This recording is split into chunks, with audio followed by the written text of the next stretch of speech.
بسم اللہ الرحمن الرحیم۔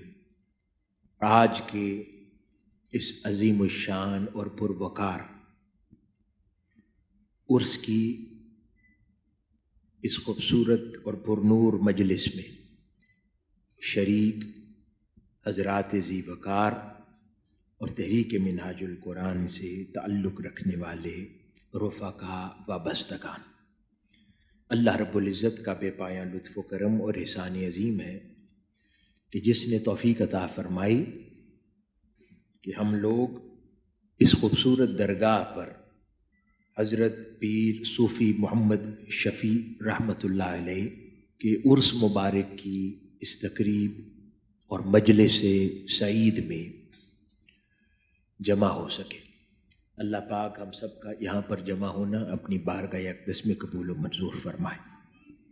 حاضرین محترم، آج ہم اپنے ارد گرد جب بھی دیکھتے ہیں تو ہمیں شیطان کے بنے ہوئے بہت سے جال نظر آتے ہیں، پھر اپنے نفس کے دکھائے ہوئے بہت سے دھوکے نظر آتے ہیں، اور ہر اگلا سال انسان کی زندگی کا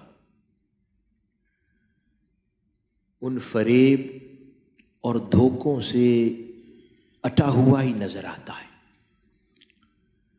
اور زندگی کا ہر اگلا سال پہلے سے زیادہ مشکل نظر آتا ہے، اپنے ایمان پر کاربند رہنے کے حوالے سے، برائیوں سے دور رہنے کے حوالے سے، اللہ اور اس کے رسول کے رستے پر استقامت کے ساتھ چلنے کے حوالے سے۔ دنیا ہر اگلے دن، ہر اگلے دور میں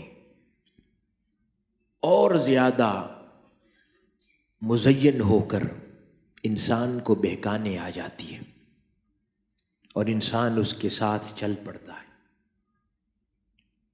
ہر دور میں نئے سے نئے فتنے پیدا ہوتے جا رہے ہیں، اور انسان ان فتنوں کا شکار ہوتا چلا جا رہا ہے، اپنے مالک حقیقی سے دور ہوتا جا رہا ہے۔ اور جب میں آج کی نوجوان نسل کو دیکھتا ہوں جو کل کے والدین بننے والے ہیں، جو کل کے معاشرے کے باعزت شہری بننے والے ہیں، ان کے حالات کو دیکھ کر درد مند دل اور بھی رنجیدہ ہو جاتا ہے کہ انسان اپنے مالک حقیقی سے دور ہوتا جا رہا ہے، اور دنیا کے فریب اسے اپنے اندر دھکیلتے چلے جا رہے ہیں، اور شاید انسان کو اس کا احساس بھی نہیں ہو پا رہا۔ ایک دوڑ ہے جس کے اندر انسان پہیے کی طرح گھومتا جا رہا ہے۔ وہ پیدا ہوتا ہے، چلتا ہے، تعلیم حاصل کرتا ہے، ڈگریز لیتا ہے، پھر دیکھا دیکھی لوگوں کے ساتھ مقابلے کے ماحول میں کبھی مال کماتا ہے، کبھی حلال طریقے سے کماتا ہے، کبھی حرام طریقے سے کماتا ہے، کبھی کسی کے ساتھ زیادتی کا ارتکاب کر دیتا ہے، کبھی کچھ کر بیٹھتا ہے۔ زندگی میں سے مقصد کہیں دور چلا گیا ہے، اور مقاصد بہت سے ہیں، شاید اللہ رب العزت کی رضا ان میں سے مقصد نہیں رہ گیا۔ بہت سے اور مقصد انسان کی زندگی کے بن گئے ہیں۔ مال کمانا زندگی کے مقاصد میں سے ایک مقصد بن گیا ہے، اچھا گھر بار بنانا، اچھی سواری لینا، اچھی کار خریدنا، گھر بار بسانا، لوگوں کے ساتھ مقابلہ کرنا، زیادہ مال کے اعتبار سے مقابلہ کرنا، کبھی کسی اعتبار سے مقابلہ کرنا، اپنی شہرت کے پیچھے دوڑنا، عزت کے پیچھے دوڑنا، بہت سارے مقاصد زندگی کے بن گئے ہیں، لیکن ان میں وہ مقصد جو قرون اولیٰ میں شاید بزرگان دین کے ہاں بہت زیادہ نظر آتا تھا، رضائے باری تعالیٰ کا حصول، اللہ اور اس کے رسول کی محبت، قرب الہی کا حصول، وہ شاید اب موضوعات میں ہی شاید نہیں رہ گیا۔ زمانہ اتنا بدلتا جا رہا ہے، لیکن ہر علاقے میں کہیں کہیں درویش، فقیر، صوفی لوگ، حضرت پیر صوفی محمد شفیع رحمۃ اللہ علیہ جیسے درویش صفت لوگ، اللہ اور اس کے رسول سے محبت کرنے والے لوگ، اولیاء اللہ سے محبت کرنے والے لوگ، ایسے لوگ کہیں نہ کہیں پھر اس مقصد کی یاد دلواتے رہتے ہیں۔ وہ اپنے ہاں اس مقصد کو زندہ رکھتے ہیں، رضائے باری تعالیٰ کے حصول کے مقصد کو زندہ رکھتے ہیں، اللہ کی محبت کے حصول کے مقصد کو زندہ رکھتے ہیں، آقا علیہ الصلوۃ والسلام کی بارگاہ کے قرب کے مقصد کے حصول کو زندہ رکھتے ہیں۔ تو ایسے لوگ معاشروں میں، علاقوں میں غنیمت ہے۔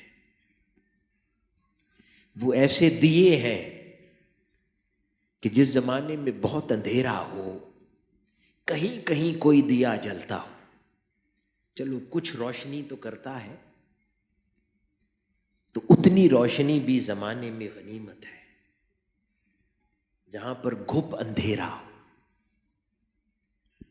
اور وہ اندھیرے کی وجہ سے انسان اپنی منزل نہ دیکھ پا سکتا ہو، اس اندھیرے کی وجہ سے انسان سے اس کا مقصد حیات اوجھل ہو جائے، اس اندھیرے کی وجہ سے انسان سے اس کا مالک کا دامن چھوٹ جائے۔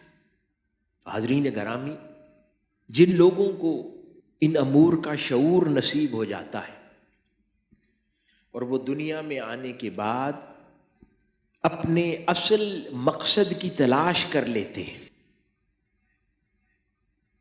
اور اس مقصد کی حصول پر چل پڑتے ہیں اس جانب، تو ایسے لوگوں کو سالک کہا جاتا ہے۔ سالک جو راہ سلوک کا مسافر ہوتا ہے۔ راہ سلوک کیا ہے؟ راہ سلوک اسے کہتے ہیں کہ جب انسان اپنے نفس کی صفائی میں مصروف ہو جاتا ہے، اپنے باطن کی طرف نگاہ مبذول کر لیتا ہے اور اس کے اندر پائی جانے والی خامیوں کو نکالنا شروع کر دیتا ہے، چن چن کے نکالتا چلا جاتا ہے، اور آقا علیہ الصلوۃ والسلام کے اسوہ مبارک کی خوبصورت چیزوں کو اپنے اندر داخل کرتا چلا جاتا ہے، اور گریجولی اس سفر کو جب جاری رکھتا ہے اللہ اور اس کے رسول کی خاطر، تو اسے راہ سلوک کہتے ہیں، اور اس پر چلنے والے کو سالک کہا جاتا ہے۔ یہی سالک لوگ صوفی ہوتے ہیں کہ جو عمر بھر راہ سلوک پر چلتے رہتے ہیں اور اس راہ کے مسافر ہو جاتے ہیں۔ حاضرین گرامی، اللہ رب العزت نے انسان کو 3 چیزوں کا مرکب بنایا ہے۔ وہ 3 چیزیں کیا ہیں جو مل کر انسان کی شکل دیتی؟ ان میں سے ایک یہ جسم ہے جو گوشت پوست اور ہڈیوں کا بنا ہوا ہے۔ ایک چیز اس کے اندر بسنے والی روح ہے جو اللہ رب العزت نے انسان میں پھونکی ہے، اور تیسری شے اس کا نفس ہے جو انسان کے ساتھ وابستہ رہتا ہے۔ یہ 3 امور مل کر انسان کو تشکیل دے دیتے ہیں۔ اب ان تینوں میں سے جسم وہ شے ہے جسے ہم دیکھتے ہیں، روح وہ شے ہے جو نظر نہیں آتی، اور نفس بھی وہ شے ہے جو نظر نہیں آتا۔ جو شے نظر آتی ہے اس کو پالنے میں، سنوارنے میں ہم مصروف رہتے ہیں، اور جو امور نظر نہیں آتے بھلے اپنی اہمیت میں اس جسم سے بہت زیادہ ہو، ہم انہیں اگنور کر دیتے، ان کو توجہ نہیں دیتے۔ روح ہم جانتے ہیں اللہ رب العزت نے قرآن مجید میں جیسے ارشاد فرمایا، اور پھر جب میں اس کے ظاہر کو درست کر لوں اور اس کے باطن میں اپنی نورانی روح پھونک دوں، تم اس کی تعظیم کے لیے سجدے کرتے گر جانا۔ وہ روح ہے جو اللہ پاک نے جسم میں پھونکی، اور جسم یہ ہے جو ہم دیکھتے ہیں۔ نفس کیا ہے؟ نفس ایک ایسی شے کا نام ہے جو جامد نہیں ہے، جو ایک سی کیفیت پر نہیں رہتا۔ یہ ایک ایسی شے کا نام ہے کہ اس کو انسان جیسا بنانا چاہے یہ ویسا ہو جاتا ہے، اس کو اعلیٰ کرنا چاہے تو اعلیٰ ہو جاتا ہے، اس کو ادنا کرنا چاہے تو یہ ادنا ہو جاتا ہے، اس کو صاف اور شفاف کرنا چاہے تو یہ صاف اور شفاف ہو جاتا ہے، اس کو گدلا اور میلا کرنا چاہے تو یہ گدلا اور میلا ہو جاتا ہے۔ یہ ایک ایسی شے کا نام ہے جو جامد نہیں ہے، اور اسی کو اللہ رب العزت نے مختلف انداز میں قرآن مجید میں بیان فرمایا، اور یہ مختلف کیفیات میں یہ نفس جب رہتا ہے تو اس کو اللہ پاک بیان فرماتا ہے۔ اس سے پہلے اگر روح کا تذکرہ کریں تو اللہ پاک اس روح کے بارے میں قرآن مجید میں یہ بھی ارشاد فرماتا ہے، اور ہم اس کی شاہرگ سے بھی زیادہ قریب ہیں۔ یعنی اللہ پاک جب فرماتا ہے کہ ہم انسان کی شاہرگ سے زیادہ قریب ہیں تو اس سے کیا مراد ہے؟ کیونکہ اللہ پاک نے جو روح انسان میں پھونکی ہے وہ در حقیقت انسان کے جسم میں خدا کا نمائندہ بن کے رہتی ہے۔ تو وہ روح انسان میں جب خدا کا نمائندہ بن کے رہتی ہے تو وہ انسان اور خدا کے درمیان براہ راست رابطے کا ذریعہ ہے۔ اس لیے اللہ پاک فرماتا ہے کہ ہم انسان کی شاہرگ سے بھی زیادہ قریب ہیں، کیونکہ خدا کی پھونکی ہوئی شے انسان کے اندر رہتی ہے۔ وہ ایک ایسی شے ہے جو ہدایت کا منبع ہے۔ جسم کیونکہ اس دنیا سے بنا ہے، دنیا کے اجزاء سے بنا ہے، کہیں اس میں پانی کا عمل دخل ہے، کہیں آگ کا عمل دخل ہے، کہیں مٹی کا عمل دخل ہے، کہیں ہوا کا عمل دخل ہے، کیونکہ یہ دنیا کے اجزاء سے اٹھایا گیا ہے۔ تو یہ دنیا کا انفلوئنس اپنے حواس خمسہ کے ذریعے لیتا ہے، اس کی بصارت، اس کی سماعت، ٹیسٹ، خوشبو، احساس، یہ جو اس کی حصے ہیں اس کے ذریعے وہ دنیا کا احساس اور دنیا کا اثر جسم لیتا ہے۔ روح عالم بالا اور مالک حقیقی کے انوار و تجلیات کو اپنے اندر سمیٹتی ہے، وہ خبر وہاں سے لیتی ہے، جسم خبر یہاں سے لیتا ہے۔ جسم دنیا کی خبر لاتا ہے، روح اس عالم بالا کی خبر لاتی ہے۔ تو سوال پیدا ہوتا ہے کہ پھر نفس کیا ہے؟ جو لوگ کمپیوٹر استعمال کرتے ہیں تو وہ جانتے ہوں گے، ہمارے نوجوان، کمپیوٹر کا ایک ہارڈ ویئر ہوتا ہے، ایک کمپیوٹر کا سافٹ ویئر ہوتا ہے، کمپیوٹر کا آپریٹنگ سسٹم ہوتا ہے۔ جیسے 90s میں ونڈو 95 تھی، ونڈو 97 آ گئی، 2000 آ گئی، 2005 آ گئی۔ جو کمپیوٹر کا آپریٹنگ سسٹم ہے، یا آج موبائل آپ لوگوں کے ہاتھ میں ہے، کوئی ایپل موبائل یوز کرتا ہے تو ایپل آپریٹنگ سسٹم ہے، کوئی اینڈرائڈ یوز کرتا ہے تو اینڈرائڈ آپریٹنگ سسٹم ہے۔ تو نفس انسان کا آپریٹنگ سسٹم ہے۔ روح اللہ رب العزت کا نمائندہ ہے، جسم وہ شے ہے جو اس دنیا کا نمائندہ ہے، اور ان دونوں کے درمیان نفس آپریٹنگ سسٹم کی مانند ہے۔ اب ایک جنگ جاری رہتی ہے روح اور جسم کے درمیان۔ جسم کہتا ہے کہ میں نے نفس پر غالب آنا ہے، روح کہتی ہے کہ نہیں، میں نے نفس پر غالب آنا ہے۔ پھر جو غالب آ جاتا ہے انسان ویسا بن جاتا ہے۔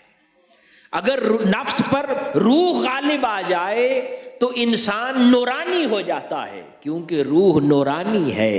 اور اگر نفس پر جسم اور یہ دنیا غالب آ جائے اس جسم کے ذریعے تو نفس دنیا دار بن جاتا ہے، پھر اس نفس پر دنیا کی سی رغبتیں اور خصلتیں نمودار ہو جاتی ہیں۔ وہ دنیا کی صفات لے لیتا ہے، اور اگر روح اس پر غالب آ جائے تو وہ رحمانی صفات لے لیتا ہے، وہ آقا علیہ الصلوۃ والسلام کے پھر اسوہ کاملہ کا رنگ لے لیتا ہے اگر روح اس پر غالب آ جائے، اور اگر دنیا غالب آ جائے تو نفس اس طرف چل پڑتا ہے۔ تو نفس ایک سلطنت کا نام ہے، اس کے تخت پر اگر روح کو بٹھا لو تو اللہ کے بندے ہو، اور اگر اس میدان کے نفس کے تخت پر دنیا کو بٹھا لو اور اس جسم کو بٹھا لو تو اس دنیا کے بندے ہو۔ پھر جو جس کا بندہ ہو جاتا ہے وہ پھر ویسا ہو جاتا ہے۔ تو حاضرین گرامی، یہ وہ جنگ ہے جو ہمیشہ سے انسان کے درمیان جاری ہے۔ بہت زیادہ لوگ یہ جنگ ہار جاتے ہیں، کم لوگ یہ جنگ جیت پاتے ہیں، کہ اس راہ کے مسافر نہ جانے کتنے لوگ ہوتے ہیں، لیکن استقامت کے ساتھ اللہ اور اس کی رسول کی بارگاہ اور اس راہ پر چلتے چلتے بہت کم لوگ ہیں جو استقامت سے پہنچ پاتے ہیں۔ ان لوگوں کو صوفیاء کہتے ہیں، ان لوگوں کو اولیاء کہتے ہیں، ان لوگوں کو پھر صالحین کہتے ہیں۔ انہی کے لیے قرآن مجید میں اللہ رب العزت ارشاد فرماتا ہے، اور جو لوگ ہمارے حق میں مجاہدہ کرتے ہیں تو ہم انہیں یقیناً انہیں اپنی طرف سیر اور وصول کی راہیں دکھا دیتے ہیں، اور بے شک اللہ صاحبان احسان کو اپنی معیت سے نوازتا ہے۔ اس طرح کا تصور قرآن مجید میں اور بھی بے شمار مقامات کے اوپر ہے۔ کہیں اللہ پاک ارشاد فرماتا ہے، اللہ جسے چاہتا ہے اپنے نور کی معرفت تک پہنچا دیتا ہے۔ کہیں پر اللہ رب العزت اسی انسان سے قرآن مجید میں خطاب فرماتا ہے، اور فرماتا ہے سو دنیا کی زندگی کہیں تمہیں ہرگز دھوکے میں نہ ڈال دے، اور نہ ہی فریب دینے والا شیطان تمہیں اللہ کے بارے میں دھوکے میں ڈال دے۔ اللہ پاک تو بارہا خبردار فرما رہا ہے۔ کہیں پر فرماتا ہے، اور بے شک ہم نے ان تمام چیزوں کو جو زمین پر ہیں ان کے لیے باعث زینت اور آرائش بنایا، کہ ہم ان لوگوں کو جو زمین کے باسی ہیں آزمائیں کہ ان میں سے باعتبار عمل کون بہتر ہے۔ کسی اور مقام پر اللہ رب العزت ارشاد فرماتا ہے، اور جان لو کہ تمہارے اموال اور تمہاری اولاد تو بس فتنہ ہی ہیں، اور یہ کہ اللہ ہی کے پاس اجر عظیم ہے۔ کہیں اللہ رب العزت ارشاد فرماتا ہے کہ لوگوں کے لیے ان کی خواہشات کی محبت خوب آراستہ کر دی گئی ہے، جن میں عورتیں اور اولاد اور سونے اور چاندی کے جمع کیے ہوئے خزانے اور نشان کیے ہوئے خوبصورت گھوڑے اور مویشی اور کھیتی شامل ہیں۔ یہ سب دنیاوی زندگی کا سامان ہے، اور اللہ کے پاس بہتر ٹھکانہ ہے۔ اگر ہم غور کریں تو آج ہم ان سب چیزوں میں مبتلا نہیں ہو گئے؟ یہ نشان کیے ہوئے گھوڑے کیا ہیں؟ یہ برانڈز ہیں جس کے پیچھے آج ہم بھاگے بھاگے پھرتے ہیں، دوڑے پھرتے ہیں، پھر فرسٹریشن کا شکار ہو جاتے ہیں، پھر مجبور ہو کر حرام کمانے کی طرف چل پڑتے ہیں، خدا کو بھول جاتے ہیں، اللہ رب العزت کے احکام بھول جاتے ہیں، اللہ رب العزت کی کرم نوازیاں بھول جاتے ہیں۔ حاضرین محترم، جب انسان ان رذیل اور بری کیفیات میں مبتلا ہو جاتا ہے اور اس دنیا کے ہاتھوں مجبور ہو جاتا ہے، تو یہ دنیا آہستہ آہستہ اس کے عقل و شعور پر بھی اثر انداز کرنے لگ جاتی ہے۔ اس کو غلط صحیح کی تمیز چلی جاتی ہے، اس میں غلط اور صحیح کے فرق کا شعور چلا جاتا ہے۔ جو نفس اس کو بتاتا ہے، جو دل کی خواہش اس کو بتاتی ہے، وہ اسی سمت چل پڑتا ہے، اس کو سچ ماننے لگ جاتا ہے، اس کو حقیقت ماننے لگ جاتا ہے، کیونکہ وہ دنیا پہلے اس کے دل پر غلبہ کرتی ہے، پھر اس کے دل سے اس کے عقل شعور پر بھی غالب آ جاتی ہے۔ یہ وہ وقت ہوتا ہے کہ جب اللہ کا بندہ ریئلائزیشن کرنے والا بول اٹھتا ہے، پکار اٹھتا ہے اور اللہ رب العزت کی تلاش میں کسی بندہ حقیقی کی تلاش میں نکل پڑتا ہے کہ نہیں، اسے احساس ہو جاتا ہے کہ نہیں، میں اس دنیا کا غلام بنتا جا رہا ہوں، میرے اندر اس دنیا کی بری خصلتیں پیدا ہوتی جا رہی ہیں، میں اس دنیا میں گمراہ ہوتا جا رہا ہوں، اس دنیا کے اندھیروں میں گم ہوتا جا رہا ہوں۔ اچانک اس میں روشنی اٹھ پڑتی ہے، جاگ پڑتی ہے، وہ اس تلاش میں نکل پڑتا ہے، اور پھر اللہ رب العزت کی بارگاہ میں وہ ندا دیتا ہے کہ میرے مولا میری مدد فرما، اور پھر اللہ رب العزت کی طرف سے جواب ملتا ہے، وہ آیت مبارکہ جو میں نے ابتدا میں تلاوت کی، اور اللہ پاک مخاطب ہوتا ہے انسان سے، فرماتا ہے کیا ایمان والوں کے لیے ابھی وہ وقت نہیں آیا کہ ان کے دل اللہ کی یاد کے لیے رکت کے ساتھ جھک جائیں؟ سبحان اللہ، ذرا الفاظ دیکھیں، اللہ پاک اپنے بندے کو کس الفاظ سے مخاطب کرتا ہے کہ کیا ابھی وقت نہیں آیا؟ یہ ہم سب کے سوچنے کی بات ہے، کیا ابھی وہ وقت نہیں آیا کہ ہمارے دل اللہ کے حضور رکت اور مناجات کی کیفیت میں جھک جائیں، اپنے مولا کی طرف رجوع کر لیں، اس دنیا سے منہ موڑ لیں، اس دنیا کی بری خصلتوں سے منہ موڑ لیں، اس دنیا کی برائیوں سے منہ موڑ لیں؟ کیا وہ وقت نہیں آیا؟ وہ وقت کب آنا ہے؟ ہمیں کس نے وہ سکون دے دیا ہے کہ ہم نے یہاں پر دنیا میں بہت دیر تک رہنا ہے؟ ہر روز ہمارے گلی محلوں سے جوان میتیں نہیں اٹھتی، ہم ہر روز ان کے جنازے دیکھتے ہیں، پھر وہ سکون کس بات کا ہے کہ ہمارے پاس وقت ہے، ہمیں خبر نہیں کہ کون کب اپنے مالک حقیقی کی طرف لوٹ جائے، تو ہم میں سے کس نے کتنی تیاری کر رکھی ہے؟ اللہ پاک تو ہر روز ندا دیتا ہے کہ کیا وہ وقت نہیں آیا ہے ایمان والو کہ تمہارے دل میری طرف رکت کے ساتھ جھک جائیں؟ تو پھر اللہ پاک فرماتا ہے اور یہ تعلیم دیتا ہے اپنے بندے کو کہ اور عرض کرنا قرآن مجید میں، اے میرے رب مجھے بابرکت منزل پر اتار، اور تو سب سے بہتر اتارنے والا ہے۔ پھر جس شخص میں یہ شعور پیدا ہو جاتا ہے کہ نہیں مجھے ہدایت چاہیے، تو وہ اللہ سے ان الفاظ میں پھر دعا کرتا ہے کہ مولا مجھے بابرکت منزل کی طرف اتار، اور پھر اللہ پاک اسے جواب عطا فرماتا ہے۔ اللہ پاک فرماتا ہے قرآن مجید میں، اور اللہ جسے ہدایت فرما دے تو وہی ہدایت یافتہ ہے۔ انسان کہتا ہے مولا مجھے بابرکت منزل کی طرف اتار، اللہ پاک فرماتا ہے ہاں بے شک میں ہی ہدایت عطا فرمانے والا ہوں، جسے خدا ہدایت دے دے وہ ہدایت یافتہ ہو جاتا ہے۔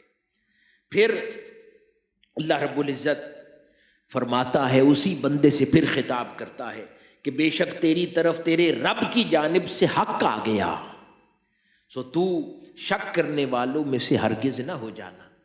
وہ حق کیا ہے؟ وہ حق قرآن مجید کی تعلیمات ہیں، وہ حق تاجدار کائنات صلی اللہ علیہ وآلہ وسلم کا اسوہ کاملہ ہے۔ پھر اللہ پاک اسی انسان سے مخاطب ہو کر فرماتا ہے کہ جب تمہیں حق مل گیا اور اللہ کی راہ میں مجاہدہ کرو، جیسے کہ اس مجاہدے کا حق ہے کہ جب تمہیں راستہ مل جائے، راہ سلوک مل جائے، تو پھر زندگی میں مجاہدہ شروع کر دو، زندگی میں محنت شروع کر دو، وہ محنت جیسی محنت کیے جانے کا حق ہے۔ اور پھر انسان جب اس راہ پر چلتا چلتا اپنے نفس کو سنوار لیتا ہے، نفس کی خامیوں سے دور چلا جاتا ہے، تو پھر اللہ پاک فرماتا ہے اور آپ اپنے رب کے نام کا ذکر کرتے رہیں اور اپنے قلب و باطن میں ہر ایک سے ٹوٹ کر اسی کے ہو جائیں۔ پھر اللہ پاک اسے اگلا درجہ دکھاتا ہے، جو مجاہدہ شروع کیا ہے اب اس منزل میں آگے بڑھ جاؤ، اب صرف میرے ہو جاؤ اس دنیا سے، اور ہر رشتے سے ٹوٹ کے فقط میرے ہو جاؤ۔ اور پھر جب انسان فقط مولا کا ہو جاتا ہے، پھر اللہ پاک قرآن مجید میں فرماتا ہے اور سب کے لیے ان کے نیک و بد اعمال کی وجہ سے جو انہوں نے کیے ہیں الگ الگ درجات مقرر ہیں، تاکہ اللہ ان کو ان کے اعمال کا پورا پورا بدلہ دے دے اور ان پر کوئی ظلم نہ کیا جائے۔ تو پھر اللہ پاک جب اسی کے ٹوٹ کے ہو جاتے ہیں تو پھر اللہ پاک اعلان فرماتا ہے اور فرماتا ہے کہ اب جو جو میرا ہو گیا میں دیکھوں گا کون کتنا میرا ہوا ہے، تو درجہ بدرجہ اس کو اپنے قریب کر لوں گا۔ جو ہر شے چھوڑ کر میرا ہو گیا اس کو سب سے قریب کر لوں گا، جو اس سے کم رہا اس کو اتنا دور بٹھاؤں گا، جو اس سے کم رہا اس کو اتنا دور بٹھاؤں گا، اور جو ہر شے چھوڑ کر میرا ہو گیا اس کو سب سے قریب بٹھاؤں گا۔ وہ یاد کریں سیدنا بایزید بسطامی رضی اللہ تعالی عنہ کا فرمان، آپ کو اللہ رب العزت نے بہت کرم اور انعام سے نواز رکھا تھا، اپنی قربتوں سے نواز رکھا تھا۔ ان کے دور میں کئی اور اہل اللہ بھی تھے، اولیاء اللہ بھی تھے۔ ان کے دل میں خیال آیا کہ عبادت تو ہم بھی کرتے ہیں، ریاضت تو ہم بھی کرتے ہیں، لیکن بایزید بسطامی کو اللہ نے اتنا قرب کا مقام کیوں دے رکھا ہے؟ محنتیں تو ہم بھی بہت کرتے ہیں۔ تو ان کو اللہ رب العزت نے خواب میں ندا دی اور فرمایا کہ مجھ سے لوگ بہت کچھ مانگتے ہیں، کوئی مجھ سے مکان مانگتا ہے میں اسے مکان دے دیتا ہوں، کوئی مجھ سے سواری مانگتا ہے میں اسے سواری دیتا ہوں، کوئی مجھ سے مقام مانگتا ہے میں مقام دے دیتا ہوں، کوئی مجھ سے ولایت مانگتا ہے میں ولایت دے دیتا ہوں، کوئی مجھ سے دنیا کی خیر مانگتا ہے، کوئی مجھ سے جنت مانگتا ہے میں اسے جنت دے دیتا ہوں۔ تم سب نے مجھ سے مرتبے، درجے، ولایتیں مانگی، میں نے تمہیں اپنی دوستی اور ولایت دے دی۔ بایزید بسطامی تم میں ایسا ہے وہ جب مانگتا ہے مجھ سے مجھی کو مانگتا ہے، اس لیے میں نے اپنا آپ بایزید بسطامی کو دے رکھا ہے۔ تو اللہ پاک فرماتا ہے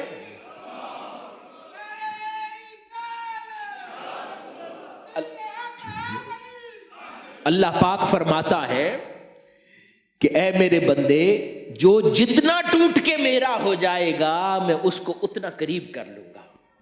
اب یہ انسان کی ہمت ہے کہ کوئی بایزید بسطامی بن جائے اور اللہ پاک اس کو سب سے قریب کر لے، یا کوئی دور بیٹھا رہے اس دنیا کے غبار میں مبتلا ہو کر۔ یہ جو اللہ والے تھے یہ بھی گوشت پوست کے انسان تھے۔ اگر یہ قربتوں کے سفر وہ لوگ طے کر گئے ہیں تو آج یہ ہمارے نوجوان بھائی جو یہاں بیٹھے ہیں، پوری زندگی سامنے پڑی ہے، یہ ارادے، یہ ہمتیں ہم کیوں نہیں کر سکتے؟ وہ بھی تو گوشت پوست کے انسان تھے، وہ یہ مار گئے، وہ اللہ کی بارگاہ کے سفر طے کر گئے ہیں، اس کے قریب ہو گئے ہیں۔ آپ لوگوں کی زندگی کے تو سفر کا آغاز ہے کئیوں کی، تو ہم یہ ارادہ کیوں نہیں کر سکتے؟ زندگی میں روزگار، کیریئر بنانا ہو تو 40 سال انتظار کرتے ہیں نا سب سے اعلیٰ پوزیشن پر جانے کے لیے، گریڈ 21 کے لیے۔ اگر سرکاری ملازمت ہو تو گریڈ 21 پہ کس عمر میں جاتے ہیں؟ 50 کے بعد ہی کہیں جاتے ہیں نا، 50-55 کے بعد۔ تو اس کیریئر میں تو بہت صبر کرتے ہیں، اللہ کے حضور صبر نہیں ہوتا۔ وہاں تو 4 دن محنت کرتے ہیں، نماز پڑھتے ہیں، روزے رکھتے ہیں، تو بس ہمیں بڑا شارٹ کٹ، فوری رزلٹ چاہیے، پھر بے صبر ہو جاتے ہیں۔ دنیا کی اتنی سی بے وقت اچیومنٹ کے لیے 40 سال محنت کر لیتے ہیں، اللہ کے قرب کے لیے 40 دن محنت نہیں ہوئی جاتی؟ اتنا بھی سستا سودا نہیں ہے۔ مالک حقیقی کی دوستی ہے، اس مولا کی دوستی ہے، سستی تو نہیں ہے۔ اگر اس دنیا کے لیے 40 سال دیے جاتے ہیں تو انسان کو اس مولا کی دوستی کے لیے 400 سال بھی محنت کرنی پڑے تو کم ہے، جتنی قیمت اس دوستی کی ہے۔ ایک درویش تھا، وہ کہیں گیا، اس نے ایک بادشاہ کو دیکھا، حکایت ہے کہ ایک بادشاہ نے ایک شخص کو بہت انعام و اکرام اور خلعتوں سے نوازا، قیمتی لباسوں سے نوازا، بڑے بڑے انعام و اکرام سے نوازا۔ وہ درویش دیکھتا رہا اور پھر جا کر کسی سے پوچھا کہ یہ بادشاہ اتنی شفقتیں کیوں کر رہا ہے اس شخص پر، اتنے قیمتی انعام اس نے نوازے، اتنا کچھ اس کو کیوں دیا ہے؟ وہ کہنے لگا کہ اس شخص نے بادشاہ کی رضا کے مطابق کام کیا تھا، اس شخص نے بادشاہ کی منشا کے مطابق کام کیا تھا تو بادشاہ اس سے راضی ہو گیا، اس لیے بادشاہ اس کو اتنا کچھ دے رہا ہے۔ وہ اللہ والا، وہ درویش یہ بات سن کر بے ہوش ہو گیا۔ اس کو جب ہوش آیا، لوگوں نے پوچھا کہ بادشاہ نے خلتیں دی ہیں اس کو، اے اللہ والے تو کیوں بے ہوش ہو گیا؟ وہ کہتا ہے میں اس خیال سے بے ہوش ہو گیا سوچ کر کہ اگر یہ دنیا کا بادشاہ، جو شخص اس کی رضا حاصل کرنے میں کامیاب ہو گیا، اس دنیا دار بادشاہ نے اسے اتنا نواز دیا، اگر اس دنیا میں اس کائنات کے رب کی کوئی رضا حاصل کر لے تو ذرا سوچو وہ کتنا نوازے گا۔ ایک دنیا دار بادشاہ کوئی اس کو راضی کر لے تو اس کی دنیا اچھی کر دیتا ہے، تو کائنات کے رب کو کوئی راضی کر لے تو ذرا سوچئے وہ اس کو کیا کچھ نہیں دے گا۔ ایسے ہی نہیں جن لوگوں نے اس کو راضی کیا ہے، ہزار ہزار سال تک ان کے ڈنکے بجتے ہیں۔ ایسے ہی نہیں حضور داتا علی حجویری رضی اللہ تعالی عنہ کے مسکن آباد ہے، ایسے ہی نہیں سیدنا غوث العظم شیخ عبد القادر جیلانی رضی اللہ تعالی عنہ کے ڈنکے گھر گھر بجتے ہیں۔ ہر ماہ شرق تا غرب ان کے نام کی 11ویں شریف دی جاتی ہے، ان کے نام کے ختم دیے جاتے ہیں۔ ایسے ہی نہیں خواجہ نقش بند کے نام کے ڈنکے بجتے، ایسے ہی نہیں خواجہ سہرورد کے نام کے ڈنک بجتے، ایسے ہی نہیں حضرت شیخ رفاعی اور دیگر بزرگان دین کے، ایسے ہی نہیں حضرت بابا فرید گنج شکر کے نام کے ڈنکے بجتے۔ ان لوگوں نے اپنے مالک کو، اپنے مولا کو راضی کر لیا تھا۔ تو راہ تو بڑی سامنے واضح ہے، بس کوشش کر کے چلنا ہی ہے نا، اور تھوڑی کوشش کرنی ہے کہ شیطان کے حملوں سے محفوظ رہے۔ ہاں چلتے چلتے گر جائیں تو پھر کھڑے ہو جائیں، اس میں نہ گرنا شرط نہیں ہے، راہ سلوک پر نہ گرنا شرط نہیں ہے، واپس اٹھ کھڑا ہونا شرط ہے۔ گرو تو اس کے حضور پھر سے توبہ کر لو، جب گرو، جب ایمان کمزور پڑے تو پھر سے اپنے ایمان کو پختہ کر لو، اللہ کے حضور توبہ کر لو، گرے نہ رہو، پھر سے کھڑے ہو جاؤ۔ اس لیے میں نے عرض کیا کہ راہ سلوک پر نہ گرنا شرط نہیں ہے۔ وہ بہت خال خال لوگ ہوتے ہیں جو پیدا اس حال میں ہوتے ہیں کہ مرتے دم تک گرتے نہیں تو عام انسان تو گرتا ہے پھر کھڑا ہوتا ہے، تو کوئی بات نہیں، راہ سلوک میں یہ جائز ہے۔ ہاں مگر ضروری یہ ہے کہ گرو تو پھر سے کھڑے ہو جاؤ اور پھر کوشش کرو کہ دوبارہ نہ گرو، اس سفر کا ارادہ کر لو۔ جب انسان گر جاتا ہے اور پھر سے نہیں اٹھتا، یعنی نفس کے فتنوں میں مبتلا ہو جاتا ہے، اس کا نفس گمراہ ہو جاتا ہے، اس کا نفس برے اخلاق کا امین بن جاتا ہے، بری کیفیات کا امین بن جاتا ہے، اس کے اندر برے اعمال داخل کر دیتا ہے، تو پتہ ہے کیسی کیسی خرابیاں در آتی ہیں۔ ذرا سوچئے، اپنے اندر ہی جھانک کر سوچتے چلے جائیں، ایک صوفی درویش کی مجلس میں بیٹھے ہیں نا، تو اس لیے راہ سلوک کی بات کر رہے ہیں کہ اللہ کے بندے کیسے اس سفر پہ چلتے ہیں. تو صرف ان کے تذکرے ہم نے پڑھنے نہیں ہیں زندگی بھر، یہ تذکرے اس لیے ہیں کہ ان پر چلنا ہے، خود بھی چل کر دیکھنا ہے. یہی مقصد ہے زندگی کا. تو جب انسان گر جاتا ہے اور نفس کی آزمائشوں میں اور فتنوں میں مبتلا ہو جاتا ہے، تو پھر کتب میں آتا ہے اور انسان اپنی زندگی میں دیکھ سکتا ہے کہ انسان کے اندر غصہ، غور کرتے جائے، ہر انسان دھیان کرے اس کے اندر کیا کیا خرابیاں ہیں. کوئی انسان خرابی سے پاک نہیں ملے گا. اس کے اندر غصہ آ جاتا ہے، اس کے اندر لالچ پیدا ہو جاتی ہے، اس کے اندر شہوت پیدا ہوتی ہے. نگاہ کی شہوت ہے، آنکھیں بھٹکتی ہیں. نوجوان غور سے سنیں، سماعتیں بھٹکتی ہیں، دل بھٹکتا ہے. اس لیے میں نے کہا یہ دنیا بہت فریب دیتی ہے، بہت دھوکے ہیں ارد گرد، انسان کو گمراہ کرنے کی بہت باتیں ہیں. ہم نے اس میں بچ کے نکلنا ہے، یہ کامیابی ہے.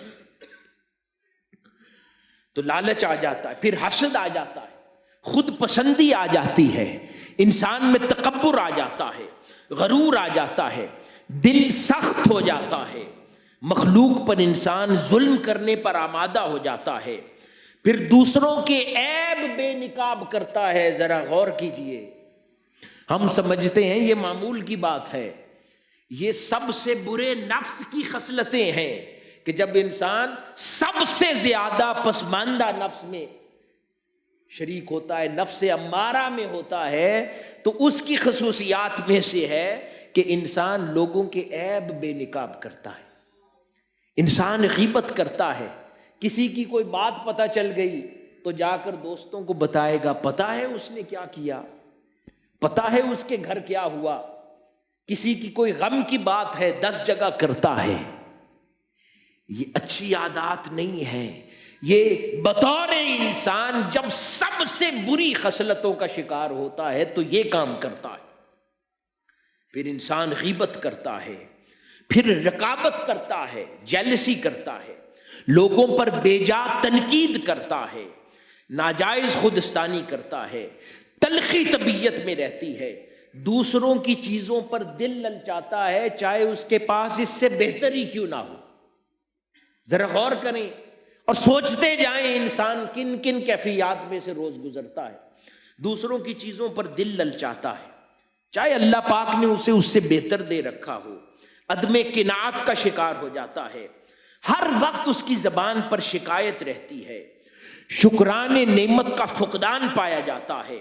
خدا کی نعمتوں سے بہرہ مند نہیں ہوتا. بغیر کوشش کے، اگلا بڑا اہم مسئلہ، بغیر کوشش کے آگے بڑھنے کی خواہش کا شکار ہو جاتا ہے. محنت کے بغیر شارٹ کٹ سے دنیا میں بھی کمفرٹیبل لائف محنت کے بغیر چاہتا ہے، آخرت بھی بغیر محنت کے کمانا چاہتا ہے. تو فرمایا کہ یہ بھی نفس امارہ کی خصوصیات میں سے ہے. اور پھر لالچ حد سے بڑھ جاتی ہے، ہر چیز کو اپنے کنٹرول میں کرنا چاہتا ہے اور چاہت کنٹرول میں کرتا ہے، اور خواہشات سے محبت کرتا ہے، نفسانی خواہشات سے. ان لوگوں سے نفرت کرتا ہے جو اس کی اصلاح کی بات کرے، ان لوگوں سے محبت کرتا ہے جو اس کی تعریف کرے. سوچتے جائیں، ہم میں سے شاید ہی کوئی بچتا ہو، کچھ نہ کچھ سب میں مسئلہ ہے، اور ہم سب نے کوشش کرنی ہے اس کو ختم کرنے کی. اسی طرح اس کو منافقت اس میں داخل ہو جاتی ہے، لوگوں کے مشورے پسند نہیں کرتا، مسترد کر دیتا ہے، اور ایسی بے شمار مسائل اور امراض کا شکار ہو جاتا ہے. اور آپ کو پتا ہے کہ جب نفس سب سے بری کیفیات کا شکار ہوتا ہے تو عموماً اس کا نفس 2 طرح کا ہوتا ہے. ایک حیوانی نفس ہوتا ہے، ایک ابلیسی نفس ہوتا ہے. جب وہ حیوانی نفس کا مقیم ہوتا ہے، سوار ہوتا ہے، تو اس کے اندر نشہ کرنا، بدکاری کرنا، شہوت پرستی، غرور و تکبر، گناہ کا ارتکاب، لوگوں سے نفرت کرنا، لوگوں سے حسد کرنا، جس طرح کی امراض میں نے پہلے گنوائیں، عموماً اس طرح کے مسائل ہوتے ہیں۔ لیکن جب ابلیسی نفس یعنی ترقی کرتا ہے، جب وہ چھوٹے درجے پر ہوتا ہے تو نفس حیوانی ہوتا ہے، جب ترقی کر جاتا ہے یعنی نفس حیوانی پر جب اس کو اصلاح میسر نہ آئے تو وہ ابلیسی نفس بن جاتا ہے۔ ہاں، اور اگر کوئی ریئلائز کر کے نفس حیوانی کی سطح پر ہی اصلاح کر لے تو اللہ پاک اس کو ابلیسی نفس بننے سے بچا لیتا ہے۔ ابلیسی نفس کیا ہے؟ ابلیسی نفس یہ ہے کہ انسان کو اپنے اندر خامیاں نظر آنا بند ہو جاتی، اس کو برائی کی عادت ہو جاتی ہے، اور پھر وہ انسان پر خدا بن بیٹھتا ہے، لوگوں پر ظلم کرتا ہے۔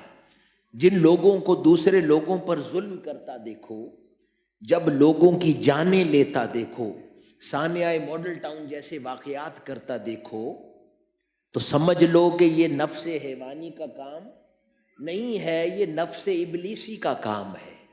نفس ابلیسی وہ ہے کہ جہاں پر اصلاح کے کم و بیش دروازے بند ہو جاتے ہیں، انسان پھر ظالموں میں شمار ہو جاتا ہے، انسان پھر کرمنل نہیں ہوتا، کرائمز کا ماسٹر مائنڈ بن جاتا ہے۔ اس کی وجہ سے کئی لوگ پھر جرم میں شامل ہو جاتے ہیں۔ تو ابلیسی، کیونکہ شیطان لوگوں کو ورغلاتا ہے تو یہ لوگ لوگوں کو ورغلانا شروع کر دیتے ہیں۔ انتہا پسند لوگ ہوتے ہیں تو پھر لوگوں کو انتہا پسند بنانے کی وجہ بنتے ہیں۔ لوگوں کو متشدد نہیں فقط ہوتے، پھر لوگوں کو متشدد کرنے پر، آمادہ کرنے پر شروع کر دیتے ہیں۔ یعنی وہ خود گناہگار نہیں ہوتے، لوگوں کو گناہگار بنانا شروع کر دیتے ہیں، پھر خود ظلم نہیں کرتے، ایسا ماحول بناتے ہیں کہ ہر کوئی دوسروں پر ظلم کرنا شروع کر دے۔ یہ ابلیسی نفس کا کام ہے۔ اللہ پاک ہم سب کو اس سے محفوظ رکھے۔ اور جب انسان اس ابلیسی نفس پر پہنچ جاتا ہے تو یہ وہ مقام ہوتا ہے کہ جہاں پر قرآن مجید میں ان کے لیے اللہ پاک فرماتا ہے کہ انہوں نے اللہ کو فراموش کر دیا تو اللہ نے انہیں فراموش کر دیا۔ وہ اللہ کو بھول گئے، اللہ ان کو بھول گیا۔ اور خدا جس کو بھول جائے تو اس کو کہاں سے ہدایت میسر آئے گی؟ تو ضروری ہے کہ آج ابھی انسان اپنے اندر غور و فکر کر لے، اپنے اندر پوشیدہ کیفیات کو جانچے، میرے اندر کیا خامیاں ہیں، پھر ان کی اصلاح میں مصروف ہو جائے۔ ہاں، کسی کو خامی نظر نہ آئے تو پھر تشویش دہ بات ہے، مسئلہ کوئی نہ کوئی ہے۔ یا تو کوئی کہے، اگر کسی کو خامی اپنے اندر نظر نہیں آتی تو کہے کہ وہ غوث ہو گیا ہے، وہ قطب وقت بن گیا ہے۔ تو 24 کروڑ قطب تو نہیں ہو سکتے پاکستان میں، اتنے تو قطب نہیں ہو سکتے، پھر کوئی تو مسئلہ ہے۔